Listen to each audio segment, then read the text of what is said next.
Stop punishing yourself. Real discipline feels like freedom, not pain. You're not lazy, you're just tired of the whip. You wake up every morning already behind.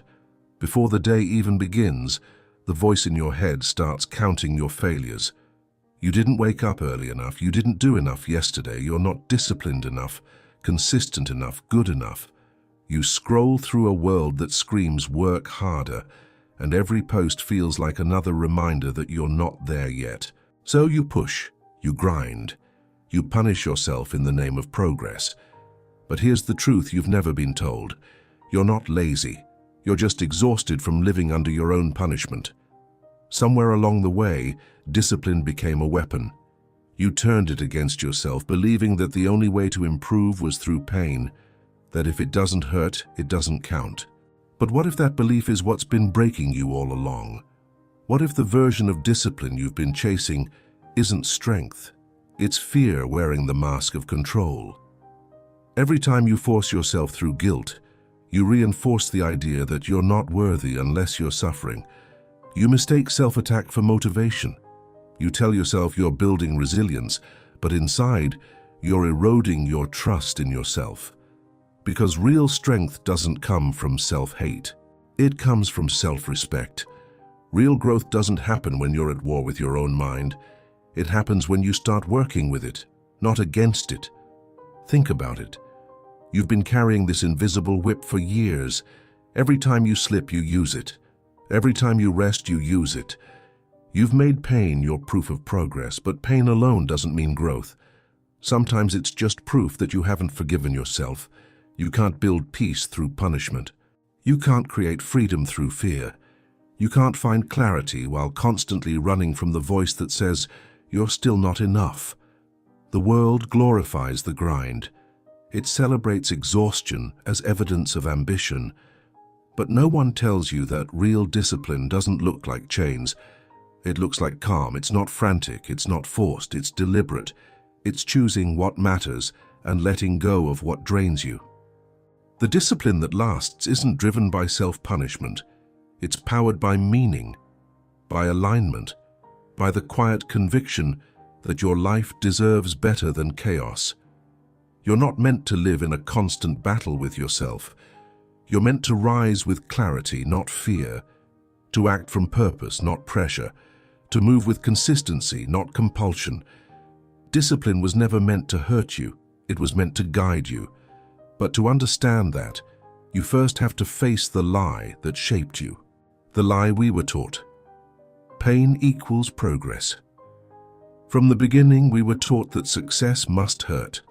The louder the struggle, the greater the glory. We learned to admire exhaustion, to romanticize suffering, to measure worth by how much we could endure.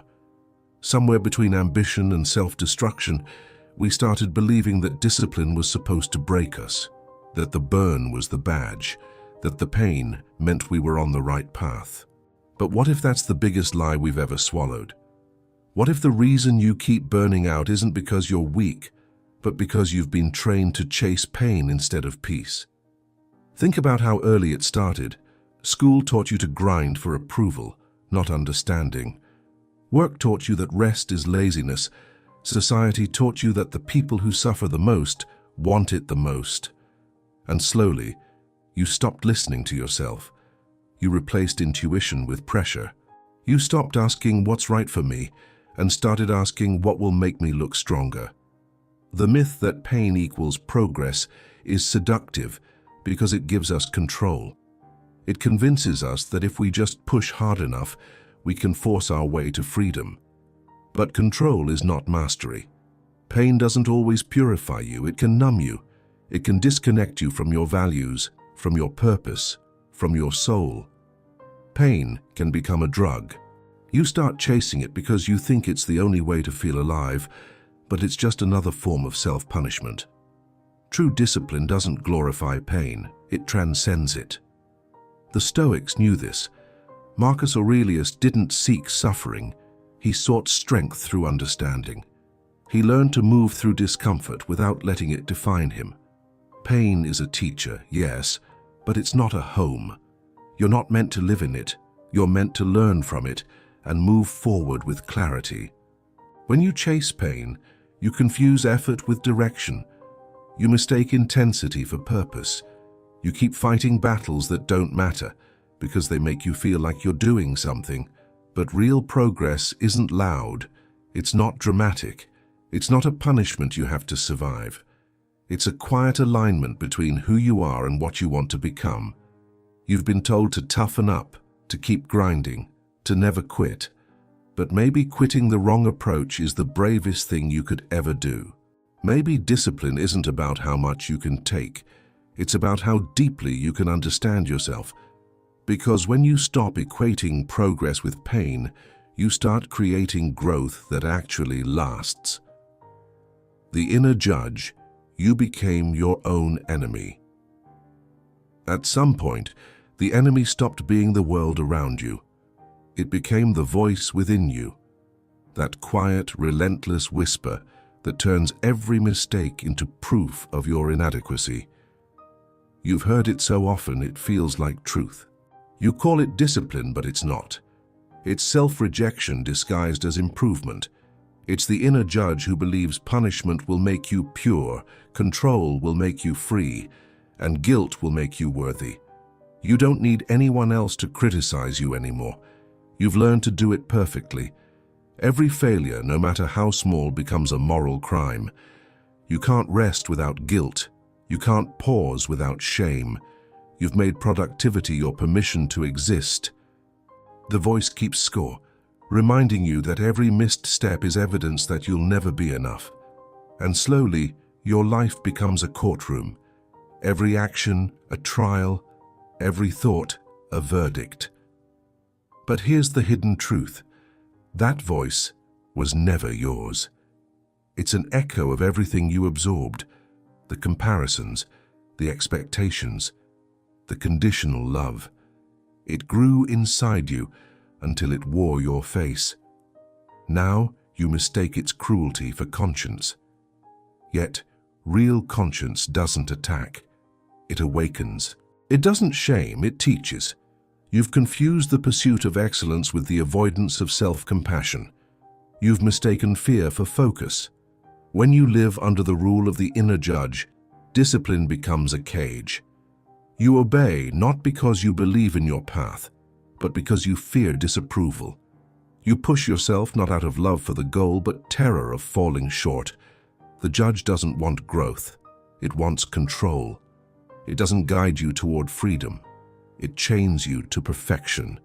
True discipline is not judgment. It's awareness. It sees your failures clearly but without hatred.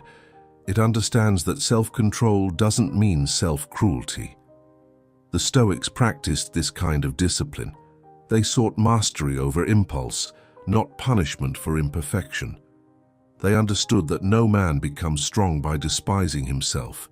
Imagine what would happen if you silenced that inner trial. If instead of asking, "What's wrong with me?" you asked, "What can I learn from this?" You'd stop being your own warden. You'd start being your own ally.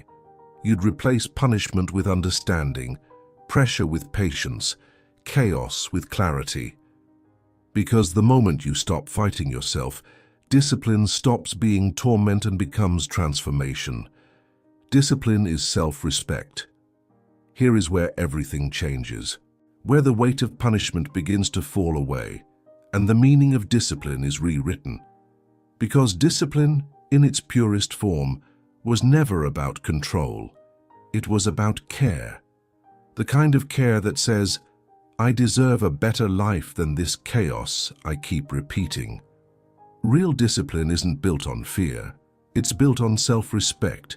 It's what happens when you stop trying to prove your worth and start protecting your peace. For years, you've mistaken harshness for strength. You've believed that self-denial was the only path to power. But the truth is, power without compassion turns against you. When discipline becomes cruelty, it stops being a tool for growth and becomes a weapon of shame. That's why so many people give up. Not because they lack willpower, but because they've been taught to build their life from self-disgust instead of self-value. The people who stay consistent aren't the ones who punish themselves into progress. They're the ones who respect their future too much to keep sabotaging it. They follow through, not out of guilt, but out of love for the person they're becoming. Discipline rooted in self-respect doesn't say you're failing. It says, you deserve better than this pattern. That subtle shift changes everything, because once you respect yourself, your standards rise naturally. You stop forcing and start aligning. The Stoics understood this kind of discipline. When Epictetus said, "No man is free who is not master of himself," he wasn't glorifying suffering. He was teaching liberation through order, the calm that comes when your actions match your values. Freedom doesn't come from doing whatever you want. It comes from no longer being ruled by what weakens you. True discipline is freedom, because it gives you power over your impulses, not punishment for them. When your actions come from respect, your habits no longer feel like chains. You sleep early not because you're afraid of failure, but because you honor your energy. You say no to distractions not because you're rigid, but because you understand that peace is worth more than instant pleasure. You train your mind not to conquer it, but to direct it toward what matters. And that shift from control to respect is where real discipline begins. Discipline becomes devotion. You no longer act to escape yourself. You act to meet yourself at your best. The process stops being a battle and becomes a dialogue, a daily conversation between who you are and who you're becoming. And that conversation only begins when you replace self-punishment with self-respect. Discipline is a form of love. There's a kind of discipline that doesn't come from fear, pressure, or punishment. It comes from love. Not the soft, sentimental kind, but the love that requires truth. The kind that says, "I care enough about my life to stop wasting it." This is where discipline becomes something sacred, no longer a system of control, but a daily act of devotion to the future version of yourself. When you act from love, discipline transforms from something you force to something you choose. You wake up early not because you hate who you are, but because you're excited about who you're becoming. You eat better not because you're punishing your body, but because you finally want to feel alive in it. You focus not to prove your worth, but because you understand how valuable your attention really is. Love gives discipline meaning, and without love, every rule becomes a prison. Most people think love makes you soft. It doesn't. It makes you clear. It gives you reason. When you love yourself enough, you stop seeking the thrill of destruction and start craving the peace of order. Love turns self-control into an act of grace. It gives your effort a direction, because no matter how strong your willpower is, if it's not grounded in love, it will always burn out. Fear may get you started, but only love keeps you consistent. The truth is, real discipline isn't about pushing harder. It's about caring deeper. When you care about your future, you naturally protect your time. When you care about your peace, you stop letting every distraction steal your focus. When you care about your body, you rest when you need to. That's not weakness, that's wisdom. Discipline, when born from love, stops being a constant fight and becomes a form of alignment. Every decision becomes a quiet statement. I matter. The greatest paradox is this: love gives you more control than fear ever could.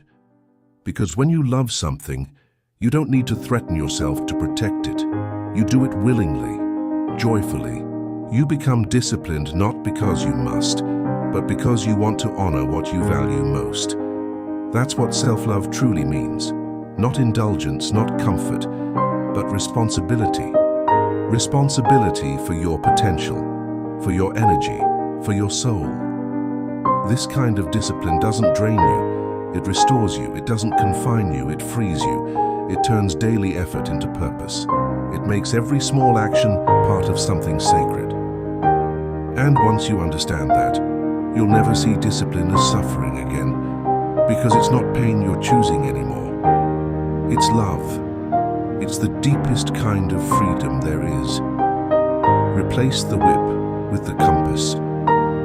Now comes the transformation, where understanding becomes movement and awareness becomes direction. You've spent years using the whip: guilt, fear, pressure, and self-blame. But the whip doesn't guide you. It only drives you in circles. The compass, on the other hand, points you forward. It doesn't punish you for getting lost. It simply shows you the way back. Real discipline works the same way. It's not about control, it's about guidance. Every decision becomes different when you stop using pain as your motivator. You no longer wake up to prove your worth. You wake up to honor it. You no longer chase endless productivity. You move with precision. The question shifts from "how can I force myself?" to "what direction aligns with who I want to become?"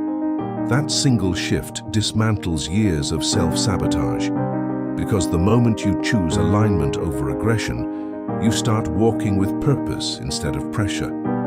Replacing the whip means letting go of the voice that demands perfection and learning to listen to the one that seeks progress. It's deciding that missing one day doesn't erase all your growth. It's refusing to measure your value in numbers, likes, or deadlines. It's acting with awareness, not anxiety.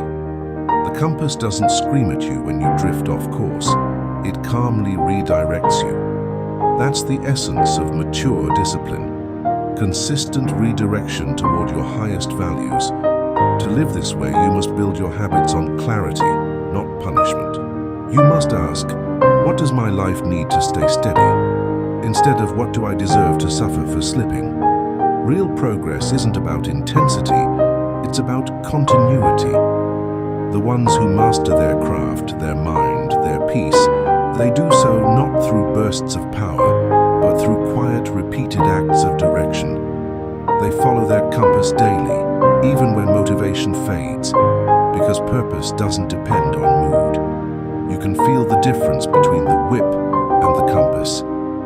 One leaves you tense and defensive, the other leaves you calm and focused. One teaches you fear of failure, the other teaches you faith in adjustment. The whip demands punishment for imperfection. The compass teaches correction through awareness. One narrows your world to rules, the other opens it to meaning. The discipline that frees you isn't a battle, it's a rhythm. A steady pace guided by what matters most. It's learning to act from intention, not impulse. To replace shame with strategy. To live not as someone constantly trying to fix themselves, but as someone already walking toward alignment. Because when your discipline is guided by a compass instead of a whip, your path stops being painful and starts becoming sacred. Freedom begins when you forgive yourself. Everything changes the moment you stop fighting who you've been. You've punished yourself long enough for the times you failed, for the habits you broke, for the goals you never reached. But guilt was never meant to be your teacher. Forgiveness is, because you can't build a free life while dragging the weight of every mistake you've ever made. You can't step into your next version while your hands are still holding the past. Freedom doesn't begin with perfection. It begins with permission. The permission to start again. The permission to grow without fear. The permission to let go of the version of yourself that only knew how to survive through punishment. You've mistaken the war inside your head for strength, but real strength is quiet. It's the strength to pause, breathe, and say, I don't have to live like this anymore. Forgiveness doesn't erase what happened. It reclaims who you are from it. It transforms your pain into understanding. It allows you to see discipline not as something to endure, but something to embody. Every time you choose forgiveness over self-attack, you break another chain. Every time you act from self-respect instead of self-criticism, you move closer to peace. That's what freedom feels like. Not chaos, but clarity. Not resistance, but release. When you stop punishing yourself, discipline becomes light. You no longer drag it like a burden. You carry it like purpose. You no longer chase motivation. You move from alignment. You no longer live for control. You live with clarity. You wake up not to prove anything, but to build something. Every day becomes another opportunity to honor your life instead of escaping it. So forgive the person who didn't know better. Thank the version of you who kept trying, even when it hurt. Then let them rest. The lesson is already learned. The punishment is no longer needed.